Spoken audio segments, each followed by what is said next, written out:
بسم اللہ الرحمن الرحیم۔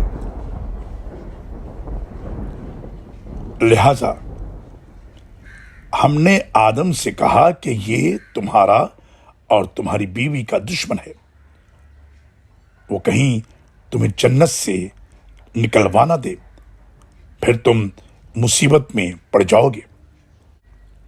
یہاں تو تمہیں نہ بھوک ستائے گی اور نہ ننگے رہتے ہو، نہ پیاس لگتی ہے اور نہ دھوپ۔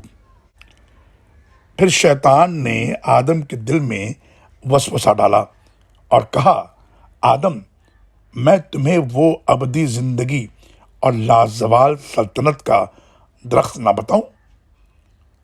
اور آخر ان دونوں نے اس درخت کا پھل کھا لیا، جس سے ان کے ستر کے مقامات ایک دوسرے کے آگے کھل گئے، تو وہ جنت کے پتوں سے انہیں ڈھانکنے لگے، اور آدم نے اپنے رب کی نافرمانی کی، لہذا وہ بھٹک گئے۔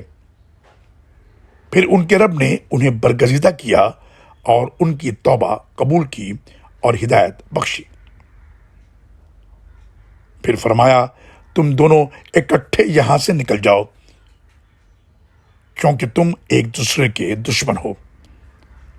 پھر اگر تمہارے پاس میری طرف سے ہدایت آئے تو جو کوئی میری ہدایت کی اتباع کرے گا وہ نہ تو گمراہ ہوگا اور نہ تکلیف اٹھائے گا،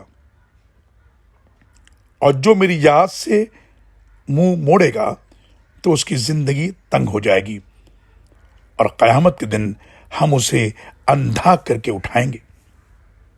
کہے گا، اے میرے رب، تو نے مجھے اندھا کر کے کیوں اٹھایا؟ میں تو آنکھوں والا تھا۔ اللہ فرمائے گا، جیسے ہماری آیات تمہارے پاس آئیں تو تم نے بھلا دیا، اسی طرح آج تو بھی بھلایا جائے گا۔ سورہ طٰہٰ آیت نمبر 117 سے لے کر 126 تک۔ اللہ اکبر اللہ اکبر۔